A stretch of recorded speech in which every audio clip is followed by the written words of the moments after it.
कभी सोचा है कि हमारे आसपास जो कुछ भी है वो आखिर बना किस चीज से है?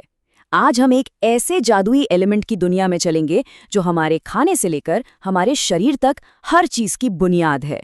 जी हाँ, हम बात कर रहे हैं कार्बन की। तो आज हम क्या क्या देखने वाले हैं? पहले तो हम समझेंगे कार्बन का एक अजीब सा विरोधाभास। फिर हम इसके बॉन्ड बनाने के सीक्रेट को जानेंगे। उसके बाद कार्बन की कुछ जबरदस्त सुपर पावर्स पर भी नजर डालेंगे। फिर हम देखेंगे कि इससे कैसे यौगिकों की एक पूरी दुनिया बनती है, और आखिर में जानेंगे कि ये हमारी रोजमर्रा की जिंदगी में जैसे साबुन में कैसे काम करता है। तो चलिए इस पहेली को सुलझाते हैं। एक ऐसा एलिमेंट जो जिंदगी के लिए सबसे जरूरी है, लेकिन हमारी धरती पर बहुत ही कम है। ये कैसे हो सकता है? जरा एक पल के लिए रुकिए और अपने आसपास देखिए। जो कुर्सी है, मेज है, यहाँ तक कि ये स्क्रीन जिस पर आप ये देख रहे हैं, ये सब चीजें आखिर बनी किससे हैं? इन सब में और हजारों दूसरी चीजों में एक ही हीरो है, कार्बन। जी हाँ, हमारा खाना, हमारे कपड़े, दवाइयाँ, किताबें और तो और हमारा अपना शरीर भी, ये वाकई हर जगह है। पर यहीं पर एक बहुत ही हैरान करने वाली बात सामने आती है। हमारी जिंदगी में इतना जरूरी होने के बावजूद धरती पर कार्बन ना के बराबर है। सोचिए जरा, जमीन की ऊपरी परत में सिर्फ 0.02% और हवा में तो बस 0.03%। है ना ये एक जबरदस्त पहेली? तो सवाल ये उठता है कि इतना कम होने के बाद भी ये एलिमेंट इतनी सारी चीजें कैसे बना लेता है? इसका राज इसके बॉन्ड बनाने या कहूं कि दोस्ती करने के खास तरीके में छिपा है। देखिए, इसको एकदम सिंपल तरीके से समझते हैं। कार्बन के बाहरी शेल में 4 इलेक्ट्रॉन होते हैं। अब एटम को स्टेबल होने के लिए 8 चाहिए, तो या तो ये 4 इलेक्ट्रॉन किसी से ले ले, जो कि बहुत मुश्किल है, या अपने चारों इलेक्ट्रॉन किसी को दे दे जिसमें जबरदस्त एनर्जी लगेगी। तो ये क्या करता है? ये एक बीच का रास्ता निकालता है। ये इलेक्ट्रॉन्स की साझेदारी करता है, शेयरिंग। और इलेक्ट्रॉन्स की इसी साझेदारी को हम कहते हैं सहसंयोजी आबंध या कोवैलेंट बॉन्ड। ये बॉन्ड बहुत मजबूत और स्टेबल होते हैं। यही वजह है कि कार्बन से बनने वाले मॉलिक्यूल्स भी इतने टिकाऊ होते हैं। तो अब बात करते हैं कार्बन की उन 2 सुपर पावर्स की जो इसे बाकी एलिमेंट्स का सुपर हीरो बनाती हैं। इसकी पहली सुपर पावर है श्रृंखलन यानी कैटिनेशन। ये क्या है?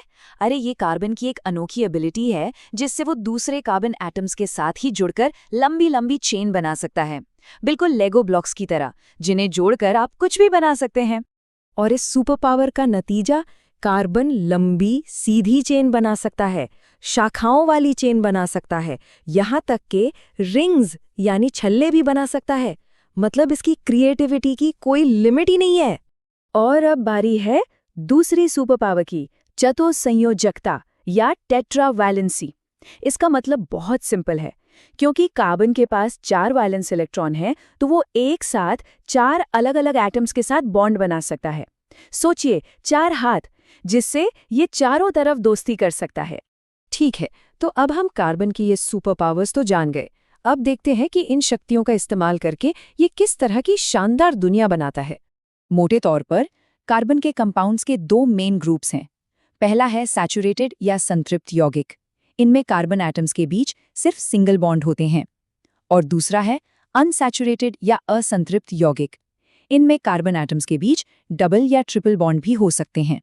ये देखिए, ये हैं सैचुरेटेड हाइड्रोकार्बन्स, जिन्हें हम एल्केन भी कहते हैं।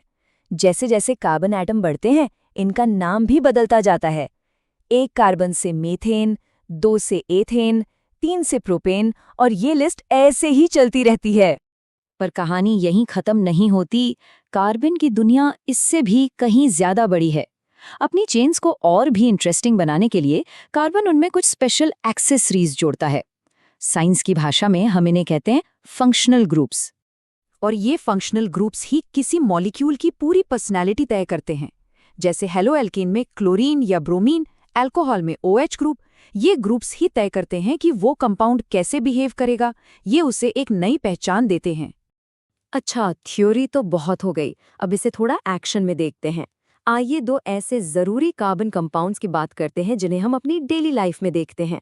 सबसे पहले बात करते हैं एथेनॉल की। हाँ, ये वही है जो अल्कोहलिक ड्रिंक्स में होता है, पर इसके और भी कई काम हैं। ये रूम टेम्परेचर पर लिक्विड होता है, एक जबरदस्त सॉल्वेंट है, मतलब चीजों को घोलने में मदद करता है, और इसे एक क्लीन फ्यूल की तरह भी इस्तेमाल किया जा सकता है। अब एक मजेदार बात, क्या होता है जब एक अल्कोहल और एक एसिड आपस में रिएक्ट करते हैं? कुछ बहुत ही खास बनता है। एसिड और अल्कोहल के रिएक्शन से बनता है एस्टर। और एस्टर्स की सबसे खास बात क्या है? इनकी बहुत ही अच्छी, मीठी, फलों जैसी खुशबू होती है। आपके परफ्यूम्स और फ्लेवर वाली चीज़ों में अक्सर इन्हीं का इस्तेमाल होता है। अब हम अपनी इस कहानी के आखिरी पड़ाव पर आ गए हैं, और ये जुड़ा है एक ऐसी चीज से जिसका इस्तेमाल हम सब हर रोज करते हैं, साबुन। जी हाँ, साफ सफाई के पीछे भी कार्बन की ही केमिस्ट्री है। साबुन बनाने के प्रोसेस को कहते हैं साबुनीकरण या सैपोनिफिकेशन। इसमें होता क्या है? फैट या तेल को सोडियम हाइड्रोक्साइड जैसे किसी बेस के साथ गर्म किया जाता है, और इस रिएक्शन से हमें मिलता है साबुन और ग्लिसरॉल। तो कुल मिलाकर बात यह है कि हमारी कारों के फ्यूल से लेकर हमारे शरीर की हर सेल में मौजूद डीएनए तक कार्बन ही वो एलिमेंट है जो अनगिनत तरीकों से हमारी इस पूरी दुनिया को बनाता है। तो जाते जाते एक सवाल छोड़ जाता हूं, जब हम जानते हैं कि कार्बन में बनाने की इतनी जबरदस्त पावर है, तो भविष्य की कौन सी बड़ी चुनौतियों को हम इसकी केमिस्ट्री से सुलझा सकते हैं? इसके बारे में जरूर सोचिएगा।